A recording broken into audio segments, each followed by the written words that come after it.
Saudara-saudari, sebelum kita mendengarkan firman, mari kita bersama-sama bersatu di dalam doa. Let's pray. Selamat pagi ya Tuhan ya Allah Bapa, terima kasih untuk hari yang sungguh indah Tuhan. Di mana dengan puji-pujian Tuhan kita kembali diingatkan Tuhan bahwa Engkau Allah yang sungguh baik. Bahwa Engkau Tuhan Allah yang betul-betul mau setia dengan kita.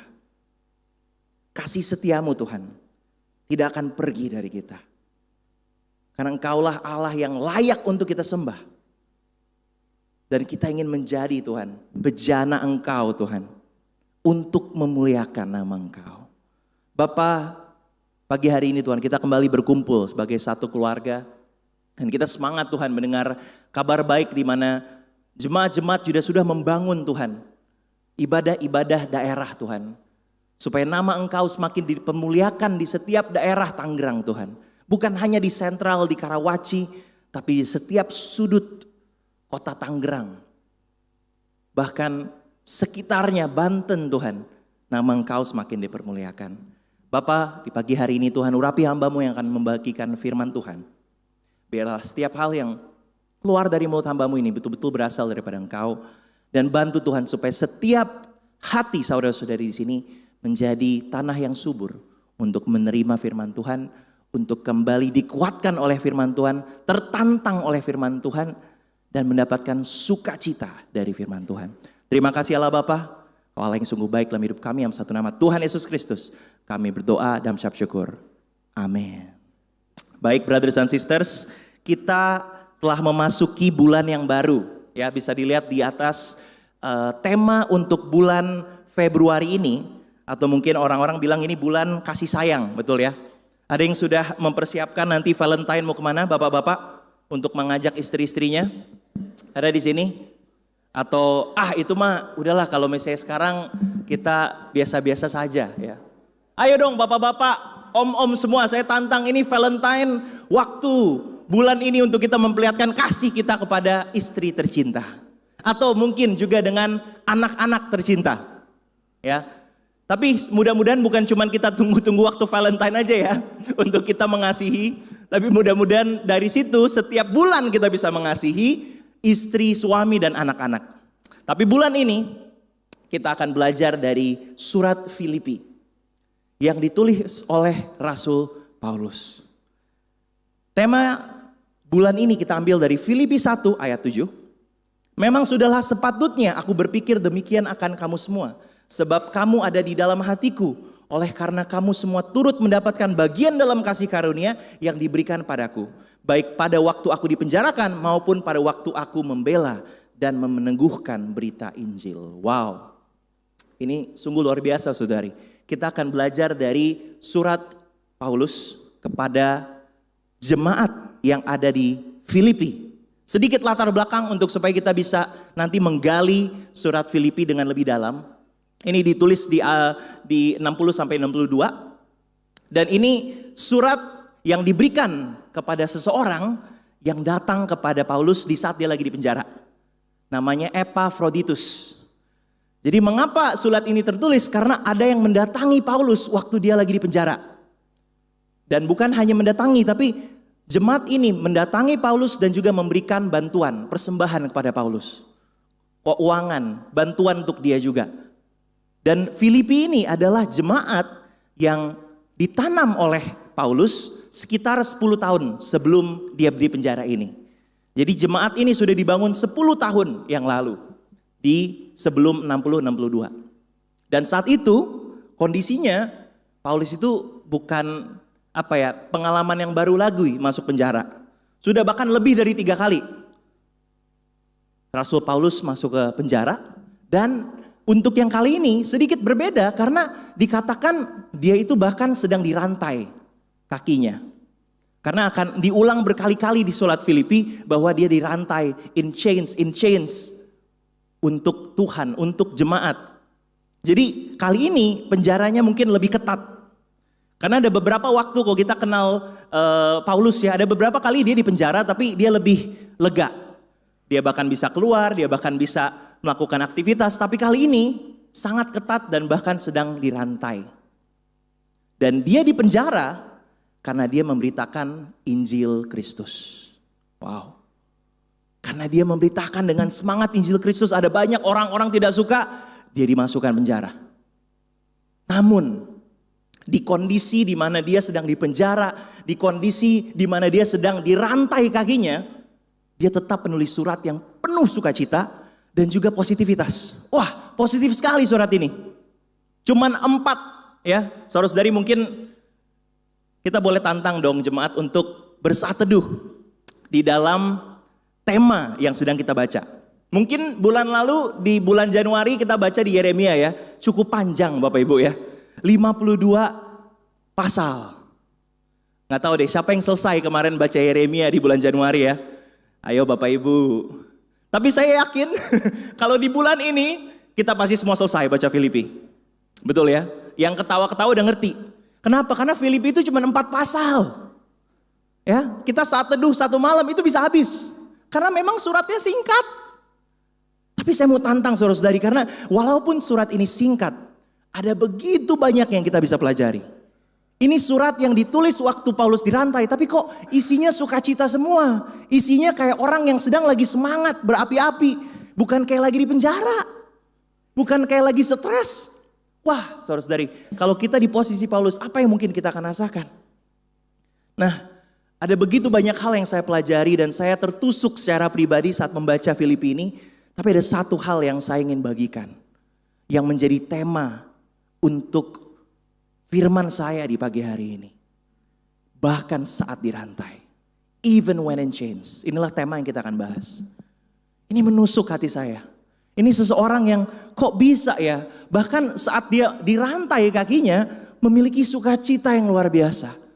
Memiliki semangat yang luar biasa. Itu menjadi pertanyaan untuk saya sendiri. Kalau kita di posisi Paulus seperti ini, bisakah kita bersukacita? Bisakah kita masih melayani? Bisakah kita masih mengasihi? Bisakah kita masih memberi? Kalau misalnya kita di posisi, di kerangkeng, tertahan di penjara. Ya, saya memang belum pernah masuk ke penjara, belum pernah merasa dirantai. Tapi akhir-akhir ini saya memang menikah Bapak Ibu ya. Nggak ada poinnya, nggak bukan. Saya mau cerita aja. Maksudnya pengalaman Paulus itu, pengalaman saya akhir-akhir ini saya baru menikah gitu loh. Yang merasa begitu ini merit-merit yang kayaknya benar-benar merasa deh kayaknya pernikahan itu seperti di penjara ya. Seperti ditahan-tahan ya. Karena saya mau katakan nggak seperti itu. Saya merasa lega, saya merasa sukacita setelah menikah. Benar ya sayangnya? Nggak ada. Mau ngetes aja, tapi beberapa dari saudara-saudari mungkin sudah mulai merasakan kali ya. Setelah sudah ditaruh cincin di jarinya, menjadi rantai tiba-tiba. Menjadi rantai yang berat. Aduh kok saya terikat terus ya dengan istri saya terikat terus dengan suami saya. Tapi di jemaat tidak seperti itu Bapak Ibu ya. Bersyukurnya dalam gereja kita tidak melihat itu sebagai beban. Sukacita, amin. Ya, tapi kalau pelan-pelan ada yang merasa seperti masuk penjara, itu boleh cerita sama pembimbingnya ya. Kenapa kok bisa merasa seperti itu? Enggak kok. Memang bukan seperti di penjara, seperti house arrest aja kadang-kadang ya. Bagi yang tahu ya. Tapi kita akan belajar bagaimana kita bisa bersukacita, melayani, mengasihi, bahkan terus memberi. Bahkan dalam belenggu penjara. Tapi sebelum saya masuk tentang tantangan seorang Paulus, waktu saya merenungkan ini saya sedikit tertusuk. Kenapa?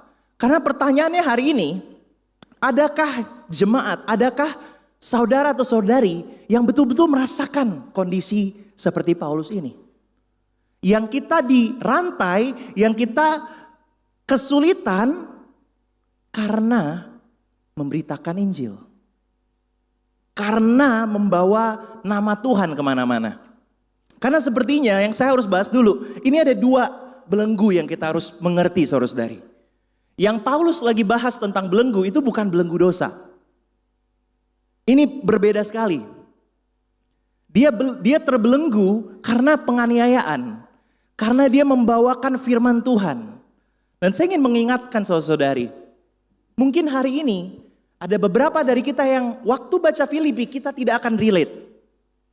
Kenapa? Karena kita tidak pernah merasa bahkan dianiaya saat kita membawa firman Tuhan, membagikan firman Tuhan. Tetapi yang masih membelenggu kita itu bukan tantangan-tantangan yang membuat kita kesulitan buat menginjil, tapi karena dosa. Mungkin ini dulu yang kita harus mengerti. Kalau kita baca Filipi, kita harus punya pemikiran bahwa ini seseorang yang saya merasakan sudah melepas belenggu dosa. Tapi saat dia melepas belenggu dosa, dia mengalami tantangan-tantangan yang berat. Tapi walaupun dia terbelenggu, masuk penjara, dilemparin batu, kapal karam, kan kita tahu ya kisahnya Paulus ya. Wah, begitu banyak tantangan, begitu banyak penganiayaan. Tapi dia tetap semangat. Tapi satu hal yang pasti, Filipi, surat untuk jemaat di Filipi ini bukan kondisi orang-orang yang sedang terbelenggu dosa. Sedikit berbeda dari kisah Yeremia yang kita belajar bulan lalu. Fokus di Yeremia mengingatkan jemaatnya untuk melepaskan belenggu dosa. Ya, kembali bertobat ke Tuhan. Tapi saya mau bilang saudara-saudari, saat kita sudah melepas belenggu dosa, bukan berarti tantangan untuk hidup menjadi murid Yesus itu masih sama atau gampang. Justru setelah kita melepas belenggu dosa, dunia tidak akan suka. Dan dunia akan menggunakan begitu banyak cara untuk membuat kita tidak semangat. Penganiayaan, penolakan, itu tantangan-tantangan yang pasti seorang murid Yesus rasakan. Nah, ini yang kita ingin bedakan dahulu. Jika ada beberapa dari kita yang masih bergumul dengan belenggu dosa, pelajarilah kitab Yeremia kemarin. Untuk kita bisa keluar dari belenggu dosa. Tapi untuk beberapa jemaat mungkin yang sedang mengalami segelintir yang seperti Paulus rasakan. Aduh, kita mau bawakan firman kok saya ditolak. Di keluarga saya ingin melakukan kebenaran, saya malah justru diremehkan. Di kantor saya ingin bagikan kabar baik, dipikir apa? Aduh, ini aneh justru orangnya. Nah, mudah-mudahan jemaat di Tangerang, kita fokus bukan hanya dosa yang kita lawan setiap hari, tapi waktu kita hidup di dunia menjadi murid Yesus, kita merasakan ombak dan arus yang terus mau menjatuhkan kita, penganiayaan itu. Inilah mengapa saya ingin bahas 3 poin. Karena surat Filipi membagikan 3 poin yang luar biasa untuk membuat kita bersuka cita bahkan dalam kesulitan, bahkan dalam penganiayaan. 3 poin yang kita akan belajar hari ini adalah rasa syukur yang amat dalam. Kedua, pemikiran yang berbeda tentang penganiayaan. Dan ketiga, sukacita sejati yang dari Tuhan. Ini 3 hal yang kita akan bahas di pagi hari ini, saudari. Yang pertama, a deep sense of gratefulness. Saat kita baca di surat Filipi, saudari, wah, satu hal yang paling menusuk saya adalah kata-kata Paulus yang berkata, aku mengucap syukur kepada Allahku setiap kali aku mengingat kamu. Dan setiap kali aku berdoa untuk kamu semua, aku selalu berdoa dengan sukacita. Aku mengucap syukur kepada Allahku karena persekutuanmu dalam berita Injil mulai dari hari pertama sampai sekarang ini. Wow. Apa maksudnya di sini, saudari? Kita bisa melihat di sini suatu hubungan yang luar biasa antara seorang pemimpin yang membangun jemaatnya dan juga dengan jemaatnya yang ia pimpin. Dan kalau kita baca Filipi, ini adalah surat yang sangat romantis, yang sangat penuh sukacita karena Paulus terus bersyukur dengan jemaat ini.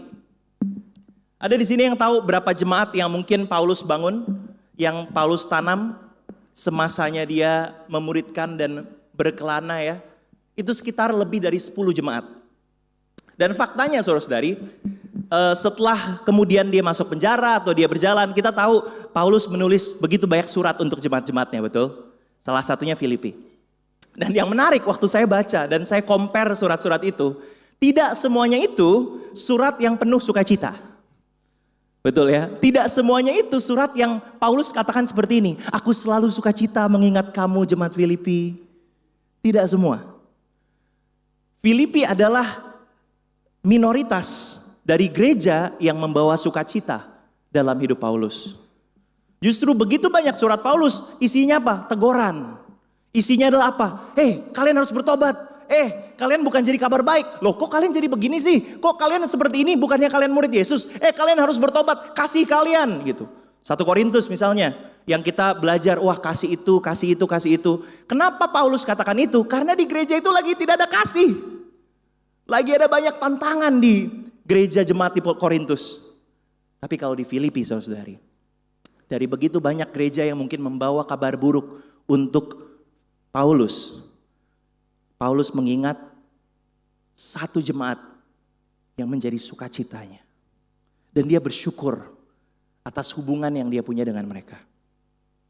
Saudara-saudari, kondisi negatif dapat Paulus lawan dengan rasa syukur yang amat dalam. Banyak gereja yang dia bangun. Nggak semuanya seperti Filipi.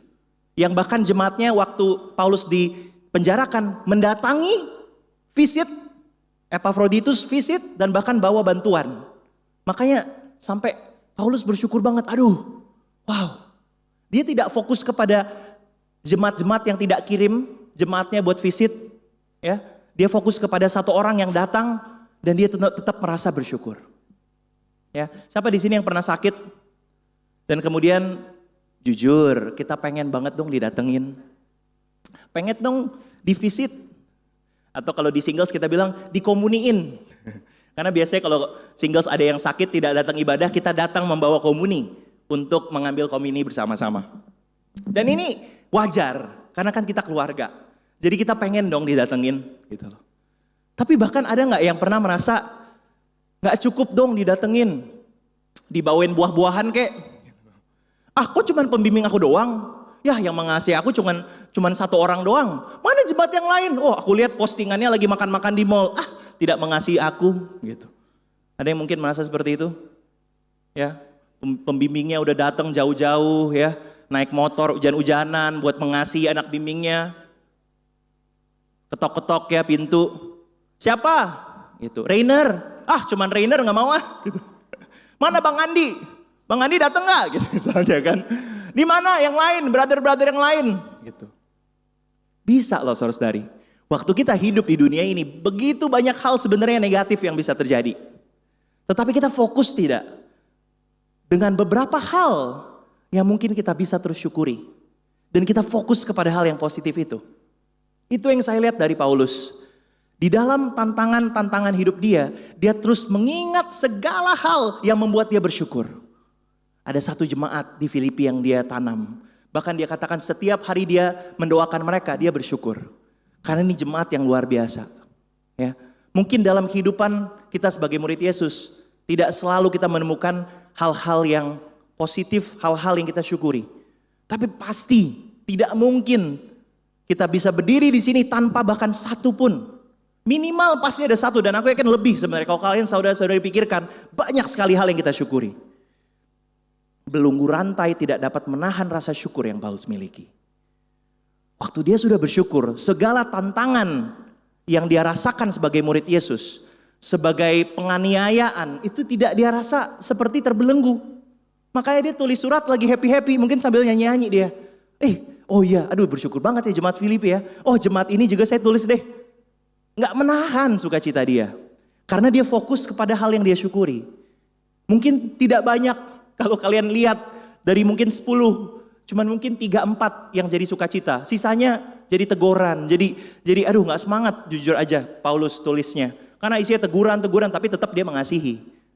Tapi segelintir doang jemaat yang sebenarnya mendatangkan sukacita. Tapi tidak apa-apa. Karena rasa syukur Paulus bukan melihat kuantitas. Kalau hari ini Bapak Ibu kita melihat hal yang kita syukuri suatu kuantitas, saya percaya pasti kalah dengan kabar-kabar buruk. Karena jujur lebih banyak pasti kabar buruk dalam hidup kita. Kita masih hidup di dunia ini yang penuh tantangan.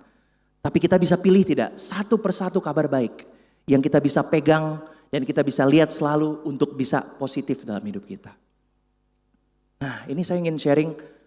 Pertanyaannya adalah apakah ada alasan untuk Anda tetap bersyukur hari ini?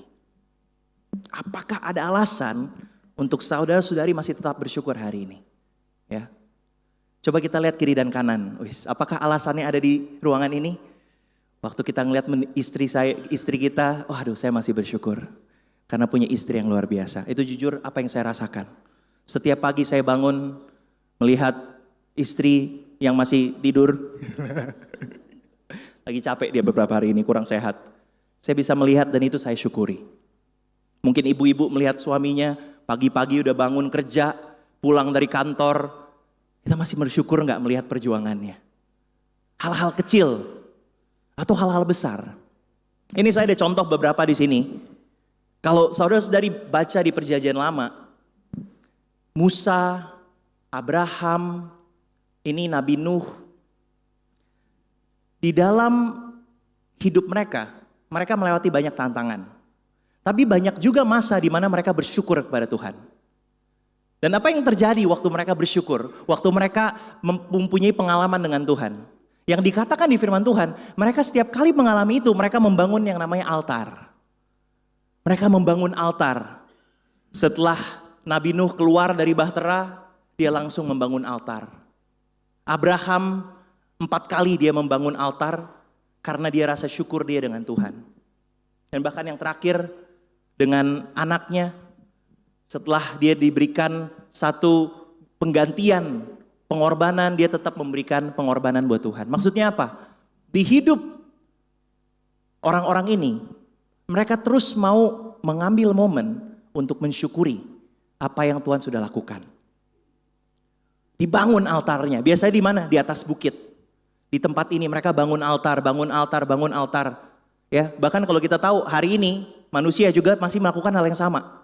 Jika ada kejadian yang besar terjadi, kita buat monumen. Betul ya? Monumen ini, monumen itu. Monas, monumen. Ini monumen. Karena apa? Untuk memperingati kejadian, terutama hal-hal yang kita syukuri, kemenangan yang manusia-manusia punya. Apakah ada monumen-monumen itu dalam hidup saudara-saudari? Yang kalian bisa ingat, ini loh momen Tuhan bersama-sama dengan saya, berjalan bersama-sama dengan saya, dan saya tetap bersyukur karena hal ini. Ini hal yang kita harus bangun saudara-saudari. Yang kita terus harus ingat waktu kita berjalan, menghadapi tantangan, ada monumen-monumen iman yang kita pegang untuk terus bersyukur. Saya ingin bagikan kisah saya secara pribadi bahkan. Saya bersyukur, ya ini juga alasan mengapa saya di sini adalah iman dari om tante dan brothers and sisters. Ini bagi yang belum kenal, saya adalah anggota jemaat hampir semenjak lahir di gereja ini. Ini saya waktu di KKK, masih di teens, kampus, singles, bisa dilihat ya perubahannya ya. Bukan cuma semakin tinggi tapi semakin lebar. Itulah pertumbuhan. Tapi saya bersyukur. Saya tahu tidak banyak orang yang melewati momen-momen ini. Waktu saya lihat ke belakang, kadang-kadang orang langsung bilang, wah Rey kalau kamu lahir di gereja ya, kayaknya hidup kamu gak asik deh. Wih, ya hidup kamu gak fun-fun gitu loh. Mohon maaf. Waktu sekarang saya menjadi murid Yesus dan saya kilas balik kisah hidup saya. Setiap ministry, bahkan KKK, saya syukuri. Saya ingat momen itu. Waktu saya diajar guru-guru KKK, walaupun badung banget saya. Mungkin guru-guru KKK di Jakarta dulu ingat, saya suka kabur dari KKK. Jadi di drop orang tua di lantai KKK, waktu mereka udah naik saya kabur, kagak masuk kelas. Kalau di sini kan rada susah ya, karena di lantai 2 ya, kelihatan kalau kabur. Kalau di Jakarta lumayan luas gedungnya, kita bisa kabur lewat beberapa cara. Tapi saya ingat, saya bersyukur di KKK itu punya guru-guru KKK yang saya bersyukur bukan cuma tegas, tapi mereka mengajarkan suatu keyakinan bahwa hal yang mereka ajarkan itu, arts and craft, itu semua ternyata hal-hal yang sampai hari ini saya masih ingat. Ya, saya ingat buat arts and craft Yunus ditelan ikan, ya. Saya ingat juga dulu Adam dan Hawa. Itu hal-hal yang menurut aku kalau saya kilas balik ya, banyak kisah-kisah itu udah ada di kepala dari kecil. Waktu saya dewasa masuk ke teens, mulai ngerti maksud-maksudnya. Di teens ministry saya belajar Alkitab dan menjadi murid Yesus. Di umur 13 tahun 2010. Saya bersyukur banget. Ada seorang kakak yang mengajarkan saya Alkitab. Yang membina saya. Dan kemudian di kampus ministry, saya tidak stay di Jakarta. Saya pindah ke Tangerang, disitulah kita akhirnya bisa kenalan. Kalau saya tidak kampus di Tangerang, saya nggak mungkin ketemu dan mungkin nggak ada di sini hari ini. Saya mensyukuri keputusan dulu saya ambil kuliah di Tangerang. Karena itu membuat saya bisa merasakan kasih dari saudara-saudari di sini. Banyak yang tahu kisah saya masuk ke Tangerang kayak gimana. Masih malu-malu, masih jaga-jaga image, masih kayak aduh ini connect nggak ya? Karena dari gereja Jakarta kan, mohon maaf nih gereja Jakarta, terus ke gereja Tangerang yang aduh cuman di ruko, Dulu gak bagus banget pemikiran saya. Tapi yang saya bersyukur, mengenal setiap saudara-saudari dari kampus sampai sekarang, itu saya mengingat pengalaman-pengalaman di antara pembimbing saya yang ada di sini sekarang, Dedi. Dulu Dedi doang di kampus ministry yang punya mobil. Kalau kita mau ministry, kita jalan-jalan ada Bro Dedi. Saya ingat kita masuk van yang isinya bekas jualan ayamnya Dedi. Kita menginjil, saya belajar dari dia, didatengin dia, karena dulu gak ada kendaraan, dianterin pulang ke kos-kosannya, ke apartemennya. Saya bersyukur mengalami banyak momen-momen di kampus ministry yang saya betul-betul bisa merasakan Tuhan yang begitu baik. Dan bahkan sampai ke singles ministry. Semakin kenal orang-orang yang lebih dewasa, marriage, betul-betul bersyukur. Setiap momen hidup saya, setiap ministry, mungkin ada beberapa di sini yang sudah melewati momen-momen itu. Ada mungkin om tante yang dulu dari singles, dari kampus, dari teens, tapi nggak tahu ya ada yang dari kakak-kakak nggak di sini ya? Kayaknya cuma saya sendiri ya. Mungkin anak-anak muda yang di bawah ya. Tapi saya bersyukur om tante, brother sisters, di setiap momen itu ada banyak tantangan nggak? Ada. Saya hampir nggak lulus di kampus. Saya ada masa-masa di teens kehilangan arahan, tapi aku mengingat setiap momen. Di setiap ministry ini, setiap segmen hidup ini, ada Tuhan dalam hidup aku. Ada hal yang saya terus syukuri. Dan mudah-mudahan om tante, dan sekarang juga saya menginjak merit ministry, asik. Udah boleh sekarang khotbah kepada merit gitu loh. Bukan, saya bersyukur juga waktu saya masuk ke merit ministry, diterima dengan begitu hangat. Gitu. Walaupun dengan beberapa pertanyaan setelah menikah yang begitu hangat. Ya mungkin sedikit terlalu hangat ya om tante ya. Bukan kepo sih kak ya, sebenarnya mereka pengen tahu aja gimana nih pernikahannya gitu. Dan pertanyaan-pertanyaan yang lain, mungkin om tante tahu lah ya. Tapi sangat hangat saya disambut di merit ministry, jadi makin bersyukur atas keluarga yang saya miliki. Bagaimana pengalaman saudara bersama Tuhan di setiap musim hidup kalian? Masih ada gak hal-hal yang kalian syukuri? Amin saudara-saudari. Hal kedua, selain kita punya rasa syukur yang amat dalam, hal kedua yang saya belajar dari Filipi adalah pemikiran yang berbeda tentang penganiayaan atau tantangan. A different mindset. Cara melihatnya berbeda. Karena saat kita melihat kesulitan, penganiayaan, tantangan berbeda, itu luar biasa sekali loh. Kita bisa mendapatkan sukacita bahkan di masa kita terpuruk. Ya, saya ada satu contoh di sini buat kita. Pertanyaannya adalah ada berapa kotak yang saudara-saudari lihat di gambar ini? Ada berapa kotak? Ada berapa? 3 kali 4, 12. Ada banyak pasti ya. Dikalikanlah semuanya ya. Tapi ini salah satu ilusi yang membuat saya tertusuk. Karena waktu saya melihat gambar ini, saya nggak bisa melihat ada sesuatu di antaranya. Nah mungkin ada beberapa yang sudah melihat. Waktu kita fokus kepada kotak tadi, ada yang nggak yang bisa melihat ada lingkaran juga di dalam gambar ini? Ada? Wah ini mata-mata yang jeli nih luar biasa nih. Masih bangun juga ya. Ya. Bagi yang ada yang belum bisa ngelihat nggak ada lingkaran di gambar ini? Ya. Ada ya. Waktu kita lihat di daerah sini, ini jadi satu lingkaran. Dan ternyata kita lihat lingkarannya ada 4 kali 4. Betul ya? Ini luar biasa karena merubah cara kita berpikir dikit. Bisa mengubah cara kita melihat keseluruhan dalam hidup kita. Ada juga loh lingkaran-lingkaran. Jadi bukan tentang kekakuan, asik. Kekakuan kotak-kotak dalam hidup kita. Tapi ada juga bulat-bulatan dalam hidup kita. Apa lagi itu ya? Maksudnya inilah poin firman Tuhannya. Pemikiran yang berbeda tentang penganiayaan. Filipi 1 ayat 12 sampai 14. Ini firman Tuhan berkata, aku menghendaki saudara-saudara supaya kamu tahu bahwa apa yang terjadi atasku ini justru telah menyebabkan kemajuan Injil. Sehingga telah jelas bagi seluruh istana dan semua orang lain bahwa aku dipenjarakan karena Kristus. Dan kebanyakan saudara dalam Tuhan telah beroleh kepercayaan karena pemenjaraanku. Untuk bertambah berani berkata-kata tentang firman Allah dengan tidak takut. Wow. Ini satu pemikiran yang berbeda banget dari kita manusia ya. Waktu kita dianiaya, waktu kita lagi kesulitan, ya kita fokusnya apa? Ke diri sendiri dong. Sakit bro, aduh tiap hari. Bayangin Paulus mau ke WC aja terus harus tarik-tarik rantai. Aduh gimana nih, lepasin celana kalau di rantai gimana om tante? Susah ya, gak bisa beraktivitas, terbeban, dikasih makan kurang. Ada banyak hal yang dia bisa fokus kepada hal-hal yang kurang, hal-hal yang tidak enak, kondisi yang tidak nyaman dalam hidup mereka, dalam hidup dia. Tapi cara Paulus melihatnya berbeda. Dia katakan justru karena kondisi ini kemajuan Injil bisa ada. Justru banyak orang memperoleh kepercayaan karena pemenjaraanku. Penganiayaan bukan lagi hal yang negatif untuk Paulus. Justru itu hal yang dikatakan jadi kekuatan. Jadi alasan mengapa Injil terus dibagikan. Dan kita bisa melihat ini dalam sejarah om tante, saudara-saudari. Waktu Injil itu ditekan, dianiaya, justru apa? Murid Yesus makin semangat, makin berapi-api.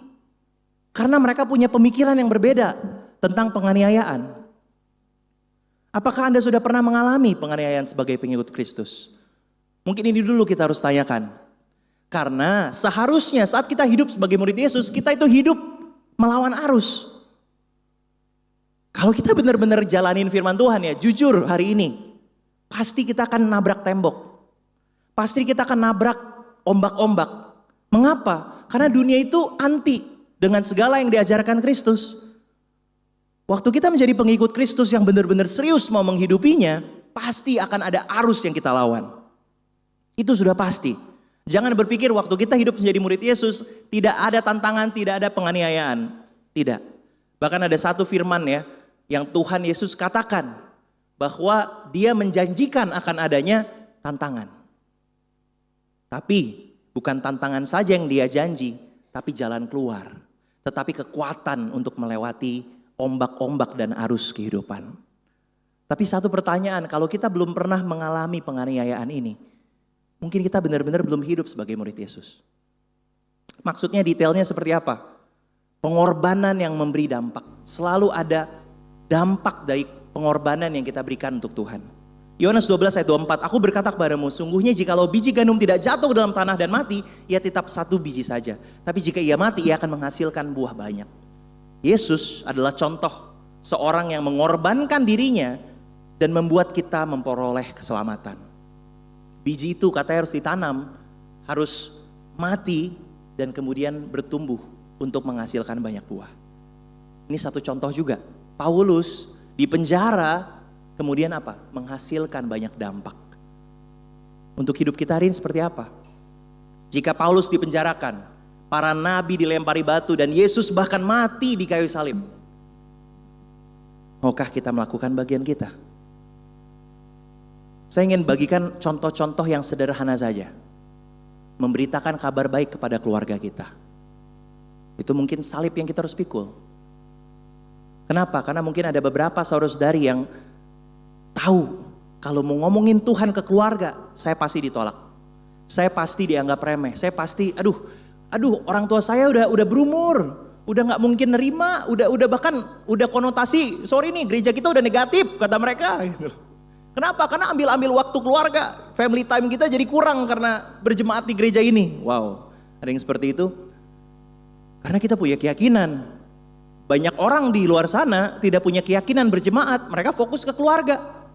Jadi waktu keluarganya kehilangan sedikit dari waktu keluarga, wah aneh nih. Tapi kita masih berani nggak memberitakan kabar baik kepada keluarga kita?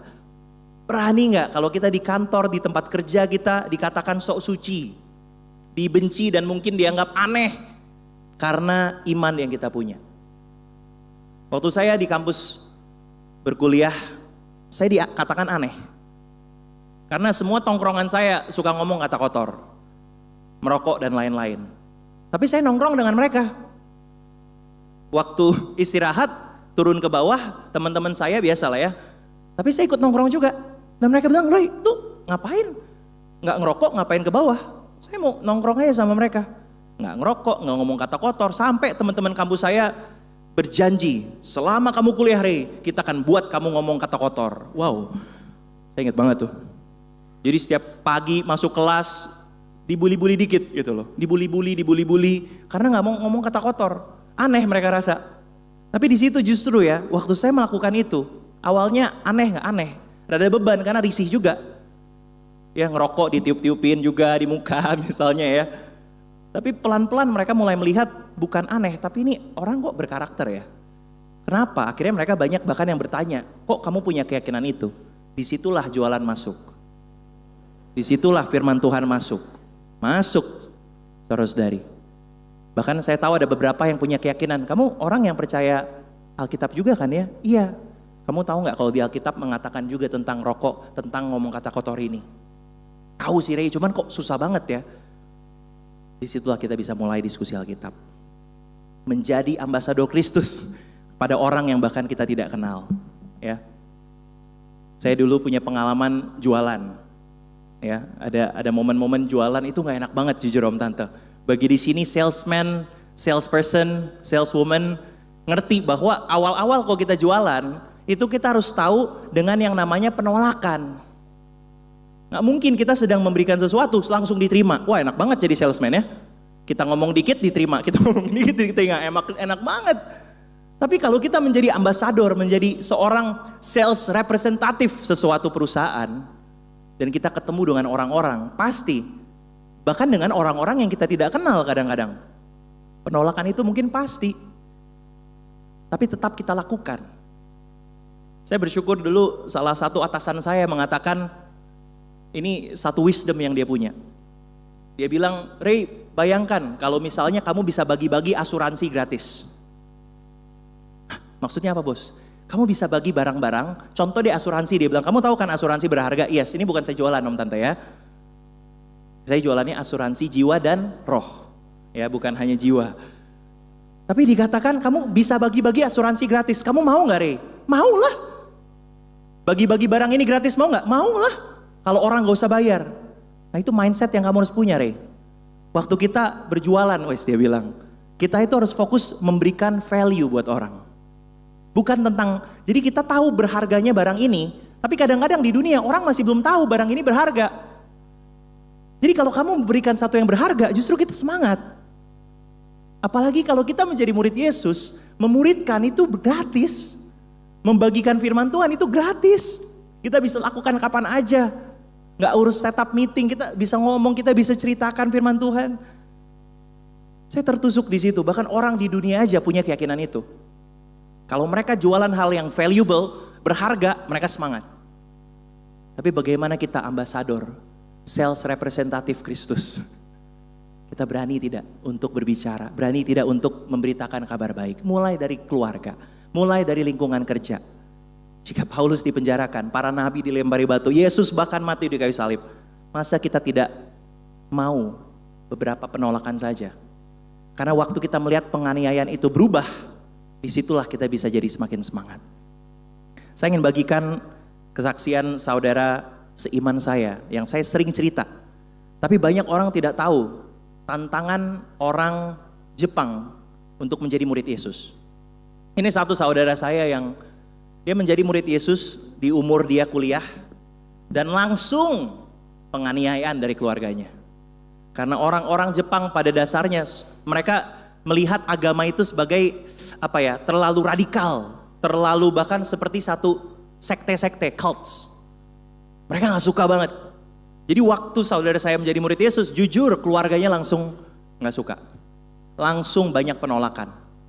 Tapi saudara ini terus beriman dan saya ketemu dengan dia di 2017.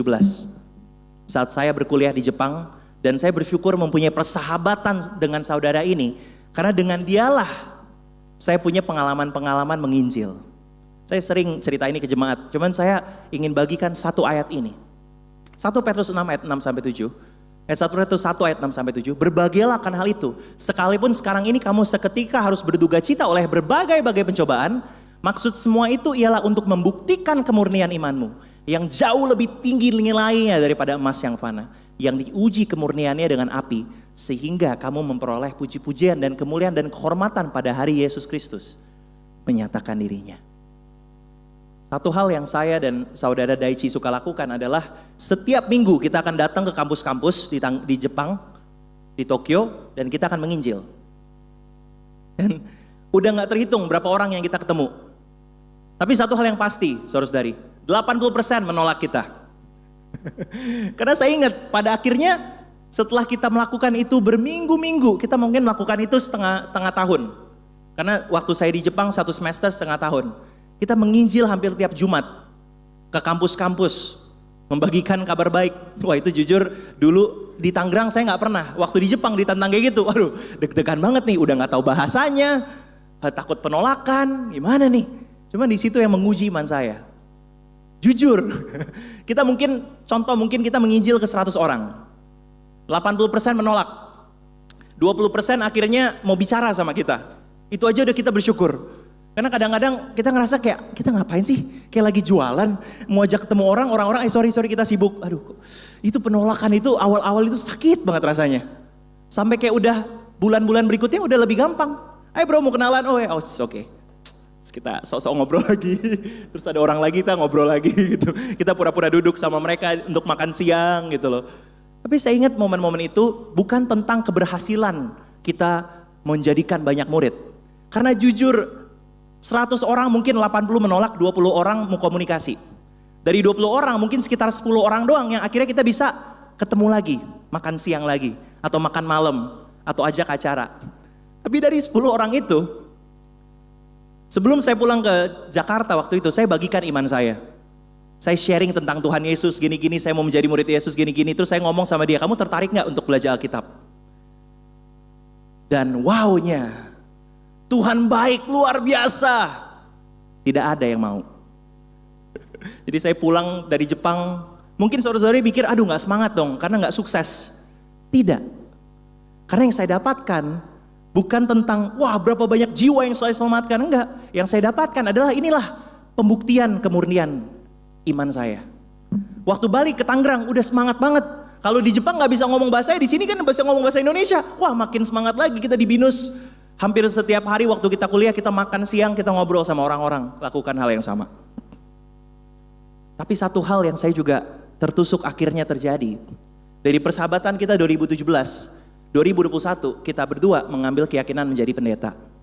Bukan cuma saya, sahabat saya juga. Dan kemarin 2025 kita honeymoon, ketemu dengan dia masih semangat. Dia tetap melayani di jemaat di Tokyo, menginjil di kampus, di Singles. Dan yang saya lihat, ternyata proses penganiayaan itu, tantangan-tantangan itu cuma memurnikan dan menguatkan iman kita. Waktu dia satu saat juga bilang, Rainer doain aku ya, kenapa? Aku juga mau jadi pendeta. Hah? Yakin kamu bro? Gitu loh. Wah kita ketawa-ketawa tapi kita doa bareng. Kemudian aku nyusul, Bro Daichi aku juga jadi pendeta nih. Beneran gitu loh. Dan kita bersyukur sampai hari ini koneksi kita masih dekat karena proses pemurnian itu. Dan saya ingin mengingatkan momen-momen Om Tante juga sedang melakukan ini. Mungkin dulu ya di masa-masa, mungkin dulu ceritanya, tapi bagaimana dengan hari ini? Apakah kita juga terus mau melihat penganiayaan sebagai hal yang berbeda? Bukan sebagai hal yang menjatuhkan, kesulitan sebagai hal yang buruk, tapi justru suatu hal kalau kita lakukan bisa menjadi tanaman yang berbuah. Waktu biji itu ditanam, mati, berbuah, lebih banyak lagi, itulah yang kita pikirkan. Dan poin saya yang terakhir, di Filipi mengajarkan sukacita sejati yang dari Tuhan. A true joy that comes from God. Di Filipi 1 ayat 27-30, Paulus mengajarkan bahwa kita harus hidup berpadanan dengan Injil Kristus. We need to live a life worthy of the gospel, katanya. Supaya apabila aku datang aku melihat, dan apabila aku tidak datang aku mendengar, bahwa kamu teguh berdiri dalam satu roh dan sehati sejiwa berjuang untuk iman yang timbul dari berita Injil. Hal yang pertama untuk mendapatkan sukacita ini, saudara-saudari, Paulus katakan kita harus hidup berpadanan dengan Injil Kristus, worthy of the gospel. Satu hal yang saya rasa bukan cuma tentang penganiayaan yang kita harus rasakan, tapi kehidupan kita benar-benar apa? Berpadanan gak di hadapan Tuhan? Maksud yang saya ingin bahas adalah hal yang saya bahas di awal, tentang dosa. Kita bisa mendapatkan sukacita yang sebenar-benarnya saat kita melepas belenggu dosa.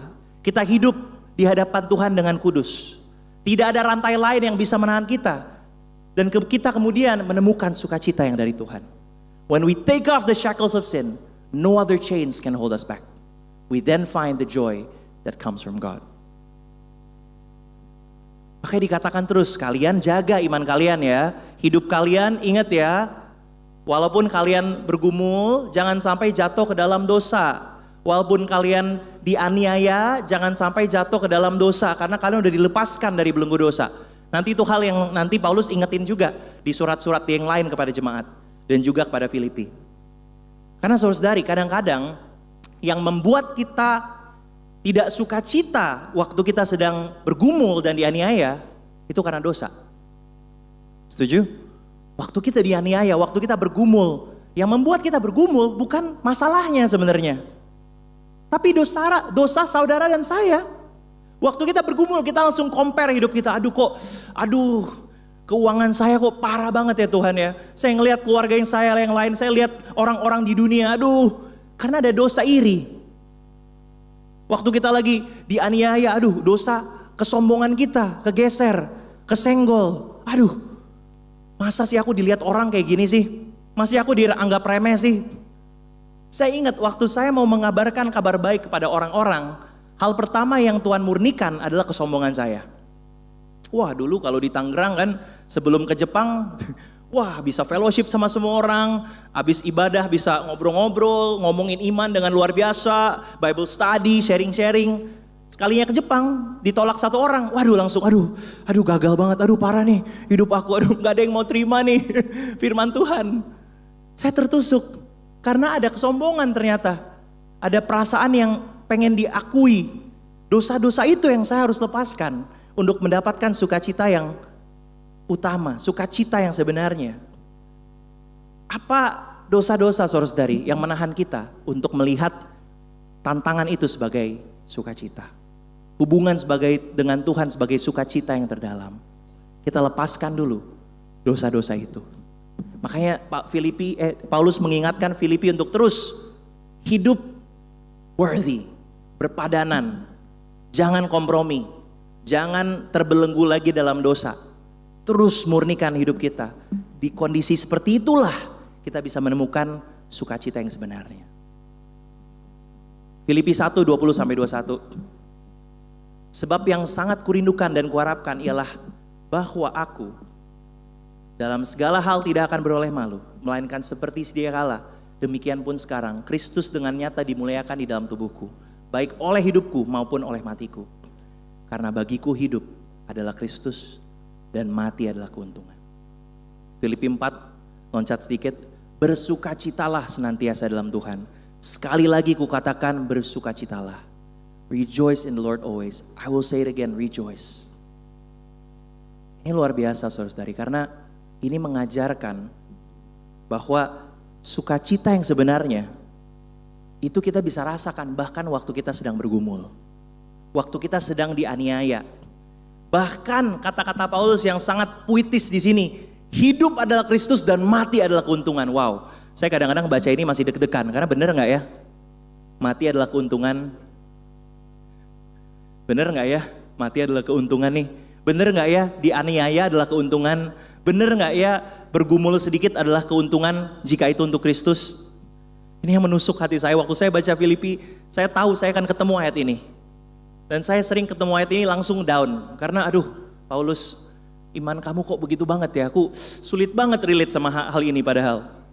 Sulit. Tapi karena hal inilah Paulus bisa menemukan sukacita sejatinya. Makanya dia bisa katakan bersukacitalah senantiasa. Mau lagi kondisi bagus, mau lagi kondisi buruk. Karena sukacita itu, saudara-saudari, sudah berubah dalam cara pandangnya Paulus. Kalau kebahagiaan itu bergantung pada kejadian-kejadian. Betul ya? Kita bahagia karena satu kejadian. Ada happiness because of happenings. Ini satu quote yang saya juga suka. Tetapi sukacita bergantung pada Yesus. But joy depends on Jesus. If happiness depends on happenings, joy depends on Jesus. Ini yang Paulus pegang. Karena bukan lagi melihat kejadian, enggak. Dia katakan kalau saya udah kenal Kristus, udah cukup. Cukup. Kalau saya sudah mengenal Kristus, cukup. Saya ingat ada satu khotbah di gereja ini, yang ini pun saya dengar berulang-ulang kali.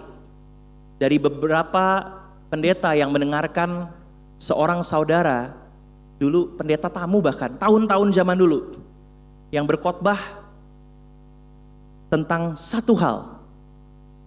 Dan poin dia 3, tapi poin dia sama semua. Saya nggak dengar khotbah ini langsung, cuman ada momen-momen ada orang cerita itu, saya tertusuk banget. Karena seorang pendeta ini cuman berkhotbah dengan 3 poin yang sama. Poin dia adalah 1, is Jesus enough? Apakah Yesus cukup? Poin dia yang kedua, is Jesus enough? Apakah Yesus cukup? Dan poin dia yang terakhir kepada jemaat, is Jesus enough? Apakah Yesus cukup bagimu? Saya nggak tahu itu bahkan siapa yang khotbah, saya cuma dengar dari yang lain-lain, tapi saya tertusuk banget. Maksudnya apa? Waktu Yesus benar-benar cukup dalam hidup kita, segala tantangan saudara-saudari, segala hal dalam hidup kita, itu kita bisa melihat sukacita terus. Karena kita dicukupkan oleh Kristus, bukan dari kejadian, bukan dari keadaan. Karena saya bersyukur di dalam jemaat, kalau kita mau terbuka, segala kejadian-kejadian buruk, tantangan-tantangan, kita pasti bisa dibantu. Kita pasti bisa ditolong. Tapi bukan selalu ditolong itu secara finansial, secara hal yang kita mau. Tapi percaya saudara-saudari, waktu kita terbuka, segala tantangan itu, jemaat, keluarga ini akan membantu Anda. Tapi pikir, bukan tentang cara mereka membantunya harus sesuai dengan keinginan kalian. Karena kita di Singles Ministry, kita juga bergumul membantu orang-orang yang bergumul secara finansial. Cara kita membantu bukan dengan langsung kita berikan mereka uang. Ya kita traktir lah sekali-sekali, tapi kita bentuk karakternya. Karena yang terjadi waktu keuangan menjadi kendala, biasanya bukan selalu karena tiba-tiba aja amsyong atau karena dia nggak hoki, enggak. Biasanya itu terjadi karena karakter. Tidak bisa mengelola uang, pinjol, lifestyle dia, mulai seperti khotbah saya di Januari ya. Yang terjadi adalah pengeluaran itu bukan untuk kebutuhan tapi kemauan. Jadi yang kita harus bantu bukan tentang keuangannya kita kasih, tapi karakternya yang kita bentuk. Saya bersyukur di jemaat ini itu yang membentuk karakter saya di saat saya bergumul. Selalu dibantu. Apakah selalu dengan cara yang saya mau? Tidak. Karena kadang-kadang cara yang saya mau itu nggak benar. Tapi cara Kristus yang selalu dibantu oleh jemaat kepada saya. Itulah saudara-saudari, hal yang saya ingin bagikan. Waktu kita betul-betul bergantung sukacita pada Kristus, kita tidak lagi fokus kepada kejadian-kejadian. Bahkan Paulus katakan kalau dia pun harus mati untuk Tuhan, itu suatu keuntungan. Dan saya berdoa, jemaat Kristus di GKD Tangerang, satu saat nanti atau bahkan sekarang bisa mempunyai iman sekuat Paulus, yang mengatakan apapun tantangannya, Yesus tetap cukup.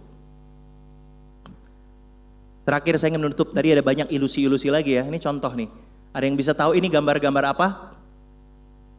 Banyak binatang, banyak makhluk-makhluk ciptaan Tuhan.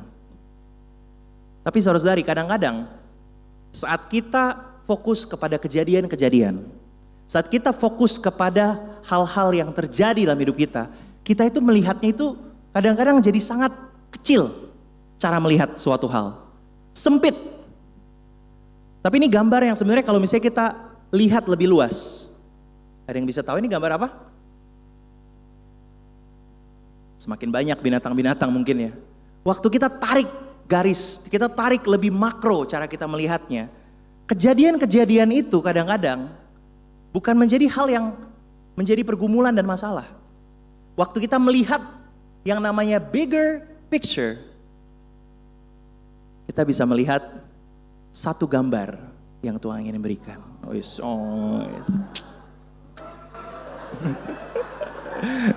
Bagi yang masih kayak gini, aduh itu apa? Ini foto kita punya pre-wedding guys. Boleh dong, masih 3 bulan nih, asik. Tapi mudah-mudahan nanti, mau bertahun-tahun sayang, saya akan terus bawa kamu dalam khotbah saya. Sebagai poin-poin. See the bigger picture. Ini intinya. Kadang-kadang waktu kita fokus kepada hal-hal yang kecil, satu masalah, kita nggak ngelihat cara Tuhan melihat. Karena Tuhan melihat bukan cuman kita di titik itu. Tuhan melihat kita nanti 10 tahun, 15 tahun. Di gambaran besarnya Tuhan tahu. Rancangan Dia baik, penuh sukacita, percaya saudara. Waktu kita sedang mengalami penganiayaan, tantangan untuk hidup jadi murid, kita cuma melihat satu gambar. Tapi waktu kita terus berjalan setia dengan Tuhan, Dia yang tahu gambaran besarnya.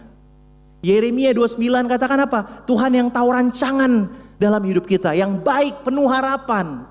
Jadi saat kita mengalami penganiayaan, saat kita sedang bergumul, bahkan saat kita sedang dirantai, tantangan-tantangan ada dalam hidup kita, ada caranya untuk kita bisa keluar dari tantangan itu. Waktu kita penuh rasa syukur yang amat dalam, bukan Om Ahmad Lee, ya. Rasa syukur Om Ahmad Lee ada duduk di sampingnya, ya. Itu rasa syukur Om Ahmad, ya, asik. Samping boleh geser lagi Om dan Om, ya. Tuh ada komuni Kristus di sampingnya, ya. Dan satu lagi ya Om, ya. Pemikiran yang berbeda tentang penganiayaan. Ini yang bisa membuat kita merubah cara kita melihat. Dan yang terakhir, yang saya ingin ingatkan kepada jemaat, bahwa sukacita sejati yang dari Tuhan adalah saat kita melepas belenggu dosa. Saat kita melihat bahwa gambaran besarnya seperti apa. Kita gak jadi fokus kepada masalah kecil di hadapan kita. Itu yang saya sering lakukan sama anak-anak single. Yang fokusnya, aduh pergumulnya belum punya pasangan hidup, kerjaan masih belum bagus. Mereka cuma fokus ke masalahnya. Akhirnya mereka apa? Gak bertumbuh. Mereka gak melihat karakter mereka yang harus diubahkan. Atau contoh anak-anak singles, sorry bro, main lu kurang jauh. Asik. Main lu kurang jauh, maksudnya apa? Jemaat single bukan cuma di Tangerang. Ada di Nusantara, ada internasional. Jadi kalau kamu mau, kamu dekat sama saudara-saudari luar negeri bahkan bisa. Kita bantu, kasih gambaran yang lebih lebar. Mungkin saudara-saudari hari ini perlu melihat bahwa Tuhan itu betul-betul melihat kita dengan mata elang di atas. Melihat segala kehidupan kita bukan cuman apa yang di depan kita, tapi apa yang di atas rancangan yang Tuhan berikan. Itu saya ingin bagikan saudara-saudari, biarlah firman hari ini menguatkan kita, semangat untuk membaca Filipi, dan bahkan saat dirantai, kita terus bisa bersyukur, punya pemikiran yang berbeda, dan sukacita yang datang dari Tuhan. Mari kita bersatu dalam doa, let's pray. Ya Tuhan ya Bapa, terima kasih untuk kesempatan kita bisa beribadah hari ini. Kami bersyukur Tuhan punya Allah seperti Engkau. Mempunyai Allah yang mengerti bahwa kita hidup di dunia pasti dengan tantangan. Pasti juga ada penganiayaan dalam hidup kita.